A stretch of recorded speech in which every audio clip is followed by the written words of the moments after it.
साथियों नमस्कार। मैं राजेंद्र कानूनगो स्टेट अपडेट में आपका स्वागत करता हूं। मेरे साथ उपस्थित हैं डॉक्टर शेषज उपाध्याय, वरिष्ठ पत्रकार। उनका भी मैं स्टेट अपडेट में स्वागत करता हूं।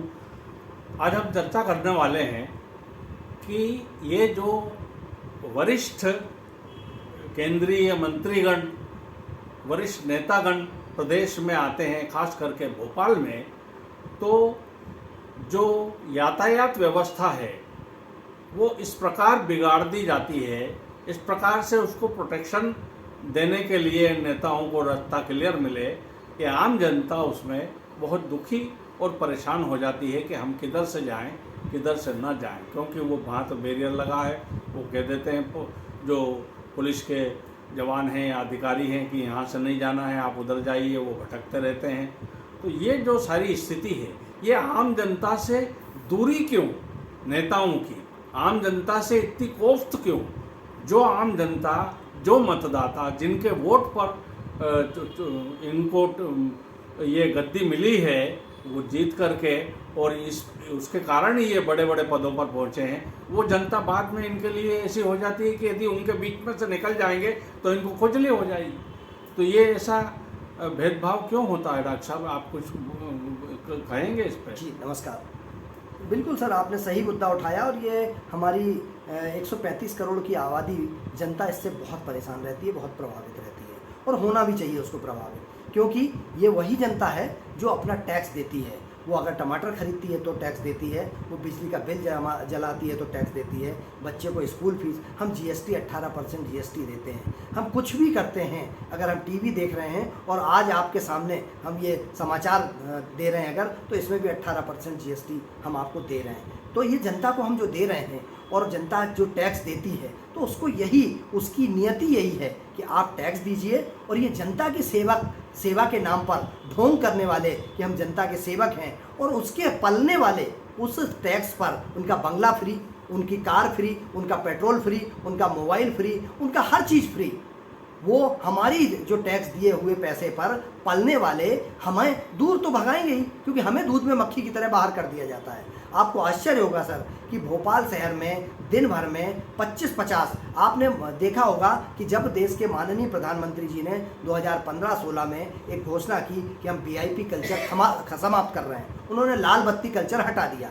लाल बत्ती कल्चर हटाने के बाद एक एक माननीय के पीछे 15-15, 20-20 गाड़ियों का काफिला, पुलिस वाले, ऐसा लगता है जैसे आतंकवादी हो। अगर कोई वो स्कूटर खड़ा कर दे कोई अगर उस जगह पे, और जब चाहे जहाँ चाहे वहाँ बैरियर लगा देते हैं। बैरियर लगाइए, सुरक्षा की दृष्टि से ज़रूर लगाइए, लेकिन आम जनता आपके लिए पहली प्रायोरिटी होना चाहिए। आम जनता का रास्ता पहले तय करिए कि वो कहाँ से निकल के जाएगी। बिल्कुल नहीं करते हैं और सीधा बैरियर लगा देते हैं। अब चुनाव का टाइम है, लगातार मध्य प्रदेश के सभी शहरों में बड़े बड़े वीआईपी मूवमेंट होंगे। अब वीआईपी, एक मेरा और सुझाव है कि आप हमारे पैसों पे तो पल ही रहे हैं और मज़े कर रहे हैं, हवाई जहाज़ से उड़ते हैं, तो एक और काम करिए, 2-4 हेलीकॉप्टर खरीद लीजिए और हेलीकॉप्टर से सीधे एयरपोर्ट से उतर के सीधे आप अपने जहां आपको जाना है वहां चले जाइए। तो इससे कम से कम जनता को तो जो पिस रही है, शोषित हो रही है, जो परेशान हो रही है, आपको तो पता नहीं होता है माननीय नेताजी, जब आप पधारते हैं तो उसके बाद कितनी जानें चली जाती हैं,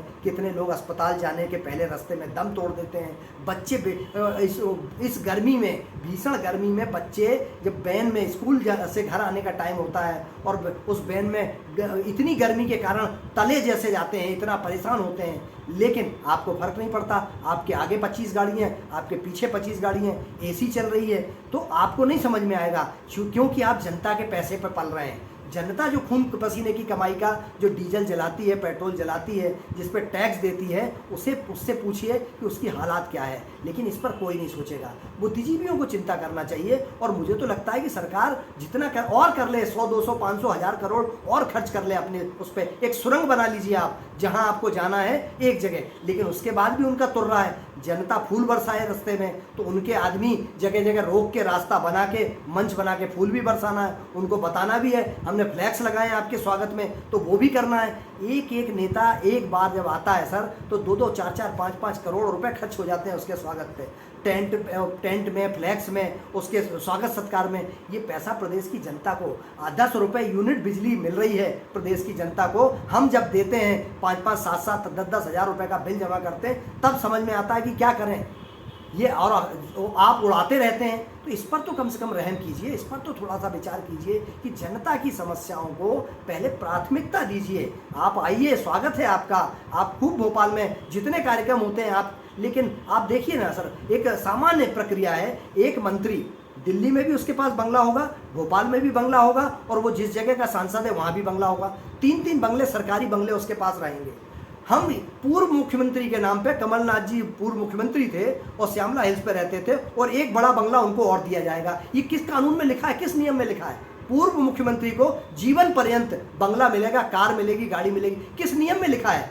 आपको जब चुना गया था तो आपने कहा था कि हम जीवन भर, एक बार आप हमें विधायक बना दीजिए, आपके टैक्स पे जीवन भर पलेंगे हम। ये कहीं लिखा है? किस संविधान में है? लेकिन नियम बना लेते हैं आप लोग, जनता अपने आप अपने नियम बना लेते हैं अपनी सुविधा के लिए। जनता के बारे में भी तो सुनिए, सोचिए। सरकार जनता के पर बहुत परेशान हो रही है, आए दिन जगह जगह ट्रैफिक जाम हो जाता है, आए दिन जगह जगह समस्याएं हो जाती हैं, लेकिन उस पर हम कोई विचार नहीं करते। एक और यहाँ पर जैसे आपने कहा था कि वीआईपी कल्चर समाप्त करेंगे और लाल बत्तियाँ हटा दी, लेकिन हूटर गाड़ियों पर लगे हैं। एक स्थानीय समाचार पत्र जो भोपाल से निकलता है उसने इसके विरुद्ध एक मुहिम छेड़ी थी, और प्रतिदिन वो ऐसी गाड़ियों के फोटो खींच करके छापता था अखबार में कि देखिए इस गाड़ी में हूटर लगा है, जबकि हूटर लगाने की इनको अनुमति नहीं है, और हूटर कानून व्यवस्था वाली गाड़ियों में ही लग सकता है। लेकिन इनकी गाड़ियों में शानो शौकत दिखाने के लिए हूटर लगे हैं, अभी भी लगे हैं। इतने दिन अभियान चलाने के बाद भी किसी का ध्यान उस पर नहीं गया और उन्होंने उस पर कोई संज्ञान नहीं लिया। तो मैं ये जो वीआईपी कल्चर है और उसके कारण आम जनता जो पिसती रहती है, इस बात को यहीं पर समाप्त करता हूँ। निर्णय आप पर है, आप इसको कैसा महसूस करेंगे, और यदि आपको ये बात अच्छी लगी हो हमारी, तो कृपा करके इसको आप लाइक करें, शेयर करें और सब्सक्राइब करें, और डॉक्टर शिशिर उपाध्याय और मुझे दोनों को दें आज्ञा। नमस्कार।